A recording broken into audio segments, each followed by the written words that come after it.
ನಮಸ್ಕಾರ. ಸದಾನ್ ಬಾಮ್ನಿ ಯೂಟ್ಯೂಬ್ ವಾಹಿನಿಗೆ ಸ್ವಾಗತ. ಬೆಳಗಾವಿ ಕನ್ನಡ ಭವನ ಯಾರದ್ದು?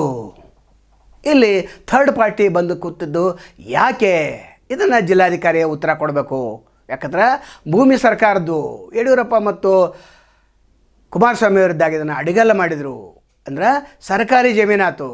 ನಂತರ ಕನ್ನಡ ಮತ್ತು ಸಂಸ್ಕೃತಿ ಇಲಾಖೆಯವರು, ಗಡಿ ಅಭಿವೃದ್ಧಿ ಪ್ರಾಧಿಕಾರದವರು, ಹೀಗೆ 7 ಕೋಟಿ ರೂಪಾಯಿ ಹಣವನ್ನು ಈ ಬಿಲ್ಡಿಂಗ್ಗೆ ಕಟ್ಟಿಸಲಿಕ್ಕೆ ಸಹಾಯ ಮಾಡಿದರು. 1997ರಲ್ಲಿ ವಿಶ್ವ ಕನ್ನಡ ಸಾಹಿತ್ಯ ಪರಿಷತ್ತಿಗೆ ಹೋಗಿತ್ತಿದು. ಅಂದರೆ ಅವರಿದ್ದರು. ತದನಂತರ ಥರ್ಡ್ ಪಾರ್ಟಿ ಬಂದ ಇಲ್ಲಿ ಕುಳಿತುಕೊಂಡಿದೆ. ಅಂದರೆ ಕೋರೆ ಗ್ಯಾಂಗ ಇಲ್ಲಿ ಆಧಿಪತ್ಯವನ್ನು ಸಾಧಿಸಿದೆ. ಅವರೇ ಕಬ್ಜಾ ಮಾಡಿದ್ದಾರೆ. ಕಬ್ಜಾ ಮಾಡಲಿಕ್ಕೆ ಬರೋದಿಲ್ಲ. ಏನಾಯ್ತಂದರೆ 70ನೇ ವಿಶ್ವ ಕನ್ನಡ ಸಾಹಿತ್ಯ ಸಮ್ಮೇಳನಿತ್ತು. ಆವಾಗ 70,000 ರೂಪಾಯಿ ಉಳಿದಿದ್ದು. ಅದನ್ನು ಕೋರೆಯವರು ತಮ್ಮ ಅಕೌಂಟಲ್ಲಿ ಇಟ್ಕೊಂಡಿದ್ರು. ಅವರು ಒಂದು ಸಂಘವನ್ನು ಸ್ಥಾಪನೆ ಮಾಡಿದರು. ಅದನ್ನು ಇವರು ಕಬ್ಜಾ ಮಾಡ್ಕೊಂಡು ಕೂತಿದ್ದಾರೆ. ಇದೇ ನಮ್ದು ಅಂತ ಹೇಳ್ತಾ ಇದ್ದಾರೆ. ಆದರೆ ಜಮೀನು ಸರ್ಕಾರದ್ದು, ನಂತರ ಹಣ ಸರ್ಕಾರದ್ದು, ನಂತರ ಕನ್ನಡ ಮತ್ತು ಸಂಸ್ಕೃತಿ ಇಲಾಖೆಗೆ ವ್ಯಾಪ್ತಿಗೆ ಬರಬೇಕಾಗಿತ್ತು. ಅಥವಾ ಬೆಳಗಾವಿ ಮಹಾನಗರ ಪಾಲಿಕೆ ಉಪಾಯುಕ್ತರ ಖಜಾನೆಗೆ ಹೋಗಬೇಕಾಗಿದ್ದು ದುಡ್ಡು. ಇಲ್ಲೇನು ಬಾಡಿಗೆ ಬರ್ತಾಯಿದೆ, ಅದು ಇವರೇ ನುಂಗಿ ಹಾಕ್ತಾಯಿದ್ದಾರೆ. ಅಲ್ಲಿ ಒಬ್ಬ ಯರು ಪಾಟೀಲ್ ಅಂತೇಳಿ ಒಬ್ಬನ ಕೂಡಿಸಿಬಿಟ್ಟಿದ್ದಾರೆ. 15,000 ಅನುದಾನವನ್ನು ಅವರಿಗೆ ಗೌರವಧನವನ್ನು ಕೊಡ್ತಾ ಇದ್ದಾರೆ. ಇದು ಯಾವುದೂ ಮಾಡಲಿಕ್ಕೆ ಬರೋದನ್ನೇ ಇಲ್ಲ.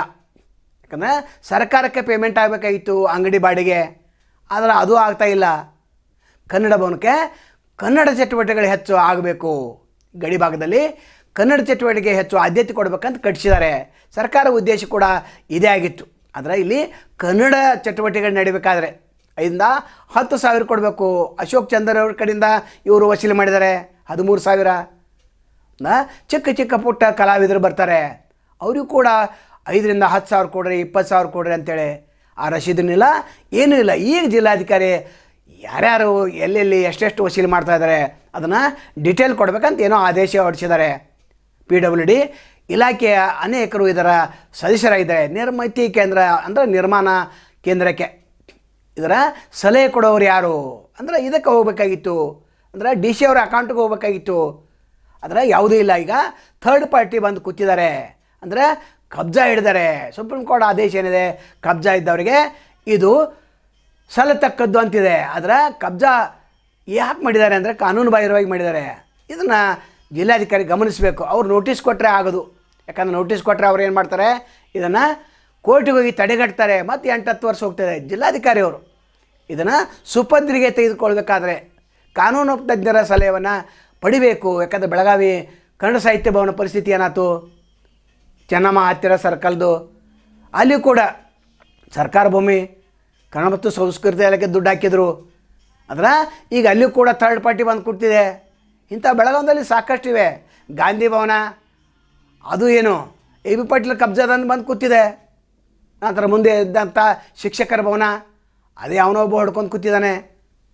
ನಂತರ ಮರಾಠಿ ಮಂದಿರ ಅದು ಯಾವನೋ ಒಬ್ಬ ಥರ್ಡ್ ಪಾರ್ಟಿನ ಬಂದು ಕೂತಿದ್ದಾನೆ. ಇಲ್ಲಿ ಮುಖ್ಯ ಉದ್ದೇಶ ಅಂದರೆ ಕನ್ನಡ ಭವನಕ್ಕೆ ಯಾರು ಮಾಲೀಕರು ಅನ್ನುವಂಥ ಪ್ರಶ್ನೆ ಇದೆ. ಜಿಲ್ಲಾಧಿಕಾರಿ ಇದಕ್ಕೆ ಉತ್ತರ ಕೊಡಬೇಕು ಮತ್ತು ಇವರು ದಿಟ್ಟ ಕ್ರಮವನ್ನು ಕೈಗೊಳ್ಬೇಕು. ಸರ್ಕಾರಕ್ಕೆ ಬರೀಬೇಕು. ಕನ್ನಡ ಅಭಿವೃದ್ಧಿ ಪ್ರಾಧಿಕಾರ ಒಂದು ಮೀಟಿಂಗಲ್ಲಿ ಅಶೋಕ್ ಚಂದ್ರ ಇದನ್ನೇ ಹೇಳಿದರು. ಇದೇ ಅಷ್ಟೇ ಅಲ್ಲ, ಇಡೀ ಕರ್ನಾಟಕದಲ್ಲಿರ್ತಕ್ಕಂಥ ಇಂಥ ಸಮಸ್ಯೆಗಳು ಎಲ್ಲೆಲ್ಲಿವೆ ಅದನ್ನು ಸರ್ಕಾರ ಸುಪದ್ರಿಗೆ ತೆಗೆದುಕೊಳ್ಬೇಕಂತ ಒಂದು ಆದೇಶ ಹೊರಡಿಸಿದ್ದಾರೆ. ಆದರೆ ಈ ಆದೇಶ ಎಷ್ಟರ ಮಟ್ಟಿಗೆ ಪಾಲನೆ ಆಗ್ತದೆ ಕಾದು ನೋಡಬೇಕಂತ ಕೋರೆ ಭಾಳ ಸ್ಟ್ರಾಂಗ್ ವ್ಯಕ್ತಿ. ಇವತ್ತನ ಕೈಯಿಂದ ಕಸಿಕೊಳ್ಳಲಿಕ್ಕೆ ಸಾಧ್ಯವೇ ಇಲ್ಲ. ಜಿಲ್ಲಾಧಿಕಾರಿ ಏನು ಮಾಡ್ತಾರೆ ಕಾದು ನೋಡಬೇಕು. ಇನ್ನು ಅನೇಕ ನಾಟಕಗಳು ಇಲ್ಲಿ ನಡಿಬೇಕಾಗಿದೆ. ಅದರ ಒಂದು ನಾಟಕಕ್ಕೆ 20,000 ಕೊಡ್ರಿ, 25,000 ಕೊಡ್ರಿ ಅಂತೇಳಿ ಅಲ್ಲಿ ಕಲೆಕ್ಷನ್ ಆಗೋದು 7,000-8,000. ಪೊಕ್ಕಟ್ಟೆ ಹೋಗೋ ಜನ ಹೆಚ್ಚು ಅಲ್ಲಿ. ಹೀಗಾಗಿ ಕನ್ನಡ ನಾಟಕಗಳು ಕೂಡ ಇಲ್ಲಿ ಬರೋದು ಬಂದಾಗಿವೆ. ಇನ್ನು ಸರ್ಜು ಕಾಟ್ಕರ, ಯರು ಪಾಟೀಲ, ಜಗಜಂಪಿ, ನಂತರ DS ಚೌಗಲೆ ಇವರು ಪುಕ್ಕಟ್ಟಿದೆ. ಇವರು ಪುಕ್ಕಟ್ಟನ್ನು ಮಾಡ್ತಾರೆ. ಯಾಕಂದರೆ ಕೋರೆಯಲ್ಲಿ ಪುಕ್ಕಟ್ಟು ಕೊಡತ್ತಾನೆ, ಇಲ್ಲಿ ಪುಕ್ಕಟ್ಟು ಅಂದರೆ ಇವ್ರಿಗೆ ಯಾಕೆ ನೀವು ಫ್ರೀಯಾಗಿ ಕೊಟ್ರಿ. ಮತ್ತು ಇವ್ರ ಕೆಲಸ ಏನಂತಂದರೆ ಯಾವುದೇ ಅತಿಥಿಯಾಗಿ ಬರಲಿ ಕೋರೆನ ಹೊಗಳ್ತಾರೆ ಅವರು. ಕೋರೆಯವರ ಆಶೀರ್ವಾದದಿಂದ ಇದಾಗೈತಿ ಅಂತ ಹೇಳ್ತಾರೆ. ಮತ್ತು ಕೋರೆಯವ್ರು 2 ಕೋಟಿ ಕಲೆಕ್ಷನ್ ಮಾಡಿಕೊಟ್ಟಿದೆ ಅಂತ ಹೇಳ್ತಾರೆ. ಯಾರ ಕಡೆಯಿಂದ ಕಲೆಕ್ಷನ್ ಮಾಡಿಕೊಟ್ರು, ಯಾರ ಹೆಸರು ಮೇಲೆ ಕಲೆಕ್ಷನ್ ಮಾಡಿಕೊಟ್ರು ಅದು ಬೇಕಲ್ಲ. ಅದು ಯಾವುದೂ ಇಲ್ಲ. ಒಟ್ಟಾರೆ ಕನ್ನಡ ಕಾರ್ಯಕ್ರಮಗಳು ಇಲ್ಲಿ ಆಗ್ತಾಯಿಲ್ಲ. ಕನ್ನಡ ಸಂಸ್ಕೃತಿ ಇಲಾಖೆಯವರು ಇದನ್ನು ಗಮನಿಸ್ತಾನೇ ಇಲ್ಲ. ಪಾಪ ಅವ್ರ ಒಂದು ನಿಯಮಿತವಾದಂಥ ಕಾನೂನಿದೆ, ಕಾನೂನು ವ್ಯಾಪ್ತಿ ಮೀರಿ ಹೋಗ್ಲಿಕ್ಕೆ ಬರೋದಿಲ್ಲ. ಮತ್ತು ಕನ್ನಡ ಹೋರಾಟಗಾರರು ಇದ್ರ ಬಗ್ಗೆ ಹೋರಾಟವನ್ನು ಮರೆತು ಬಿಟ್ಟಿದ್ದಾರೆ. ಏನೋ ಕನ್ನಡ ಸಂಘ ಸಂಸ್ಥೆಗಳು ಏನೋ ಒಂದು ಮೀಟಿಂಗ್ ಮಾಡ್ತಾರೆ, ಅದಕ್ಕೆ 5,000 ರೂಪಾಯಿ ತೆಗೆದುಕೊಳ್ತಾರೆ. ಇನ್ನು ಸುಮ್ಮನೆ ಕರೆಂಟ್ ಇದ್ದರೂ ಕೂಡ ಜನ್ರೇಟರ್ ಬಂದ್ ಮಾಡ್ತಾರೆ. ಜನ್ರೇಟರ್ ಬಂದ್ ಮಾಡಿ ಅಲ್ಲಿ ಚೇತನ ಒಬ್ಬನು ಕುಣಿಸಿದ್ದಾರೆ, ನೀ 500 ರೂಪಾಯಿ ಕೊಡು, ನಾ ಜನ್ರೇಟರ್ ಚಾಲೂ ಮಾಡ್ತಾನೆ ಅಂತ ಹೇಳ್ತಾನೆ. ಯಾಕಂದ್ರೆ ಅಲ್ಲಿ ಡೀಸೆಲ್ ಹಾಕಬೇಕಾಗಿದೆ. ಇದೆಲ್ಲ ನಾಟಕ ನಡೆದಿದೆ. ಇಲ್ಲಿ ಕನ್ನಡ ಸಾಹಿತ್ಯ ಪರಿಷತ್ಗೆ ಇದು ಹೋಗ್ಬೇಕು, ಅಥವಾ DC ಅವ್ರ ಅಂಡರ್ ಹೋಗ್ಬೇಕು, ಅಥವಾ ಬೆಳಗಾವಿ ಮಹಾನಗರ ಆಯುಕ್ತರ ಹೆಸರ ಮೇಲೆ ಬಿಲ್ ತೆಗಿಬೇಕು, ಅಥವಾ ನಿರ್ಮಿತಿ ಕೇಂದ್ರ ತೆಗಿಬೇಕು, ಅಥವಾ ಗಡಿ ಅಭಿವೃದ್ಧಿ ಪ್ರಾಧಿಕಾರದ ಹೆಸರ ಮೇಲೆ ಬಿಲ್ ತೆಗಿಬೇಕು. ಅಂದ್ರೆ ಬಿಲ್ ಜಮಾ ಆಗಬೇಕು. ಯಾವುದೂ ಇಲ್ಲ, ಥರ್ಡ್ ಪಾರ್ಟಿ ಅಂದರೆ ಮೂರನೇ ವ್ಯಕ್ತಿ ಇಲ್ಲಿ ಬಂದು ಕೂತಿದ್ದಾರೆ. ಇವ್ರದ್ದು ಯಾವುದೇ ಅಧಿಕಾರ ಇಲ್ಲ. ಇದನ್ನು DC ಅವ್ರು ಗಮನಿಸಿ ಬೇಗನೆ ಕನ್ನಡ ಭವನನ್ನು ಮುಕ್ತಗೊಳಿಸಬೇಕು. 500 ರೂಪಾಯಿಂದ 1,000 ರೂಪಾಯಿ ತೆಗೆದುಕೊಡಲ್ಲ ಬೇಡ ಅಂತಾರೆ. ಅಶೋಕ್ ಚಂದ್ರ ಅಷ್ಟಲ್ಲ, ಕನ್ನಡ ಎಲ್ಲ ಹೋರಾಟಗಾರ ಇದನ್ನೇ ಹೇಳ್ತಾ ಇದ್ದಾರೆ. ಆದರೆ DC ಅವ್ರ ಮೇಲೆ ಪ್ರೆಷರ್ ತರ್ತಾ ಇಲ್ಲ. ಹೋರಾಟ ಮಾಡಬೇಕಾಗ್ತಿ ಇದಕ್ಕೂ ಕೂಡ. ಯಾಕಂದ್ರೆ ನಿಮ್ಮ ಭವನನ ನಿಮ್ಮ ಕಡೆ ಉಳಿಸಲಿಕ್ಕೆ ಸಾಧ್ಯ ಆಗ್ತಾ ಇಲ್ಲ. ಇದು ಮರಾಠಿ MES ಮೇಲೆ ನೀವೇನು ಸಾಧನೆ ಮಾಡ್ತಾಯಿದ್ರಿ? ಕನ್ನಡ ಬೋರ್ಡ್ ಬಗ್ಗೆ ನಿಮ್ಮದೇನು ಹೋರಾಟ? ಇಲ್ಲಿ ಮೊದಲು ಹೋರಾಟ ಮಾಡಿರಿ. ಯಾಕಂದರೆ ಕನ್ನಡ ಚಟುವಟಿಕೆಗೂ ಹೆಚ್ಚಾಗಬೇಕು. ಚಿಕ್ಕ ಚಿಕ್ಕ ಕಲಾವಿದರಿಗೂ ಬಂದಿಲ್ಲಿ ತಮ್ಮ ಕಲೆಯನ್ನು ಪ್ರದರ್ಶನ ಮಾಡಬೇಕು, ಕನ್ನಡ ಚಟುವಟಿಕೆಗಳು ಹೆಚ್ಚಾಗಬೇಕು. ಅದೇ ಉದ್ದೇಶದಿಂದ ಕನ್ನಡ ಭವನನ ಏನು ಬೆಳಗಾವಿ ರಾಮದೇವ್ ಹೋಟೆಲ್ ಹಿಂದ್ಗಡೆ ಇದೆ, ಅಲ್ಲಿ ಕಟ್ಟಿಸಲಾಗಿದೆ. ದೊಡ್ಡ ಭವ್ಯ ಬಂಗಲೆ ಇದೆ. ಇಲ್ಲಿ ಕೆಳಗೆ ಅಂಗಡಿಗಳನ್ನು ಕೊಟ್ಟಿದ್ದಾರೆ. 7 ಕೋಟಿಗಿಂತಲೂ ಹೆಚ್ಚನ ಖರ್ಚಾಗಿದೆ.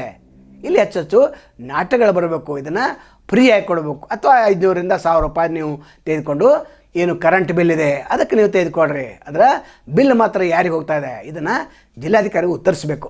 ಕನ್ನಡ ಮತ್ತು ಸಂಸ್ಕೃತಿ ಇಲಾಖೆಯವರು ಉತ್ತರಿಸಬೇಕು, ಅಥವಾ ಗಡಿ ಪ್ರಾಧಿಕಾರ ಅಧ್ಯಕ್ಷರು ಇದಕ್ಕೆ ಉತ್ತರ ಕೊಡಬೇಕು, ಅಥವಾ ನಿರ್ಮಿತಿ ಏನು ಸಮಿತಿ ಇದೆ ಅವರು ಉತ್ತರ ಕೊಡಬೇಕು. ನಾಳೆ ಮತ್ತೊಂದು ತಮ್ಮನ್ನು ಭೇಟಿ ಆಗ್ತೇವೆ.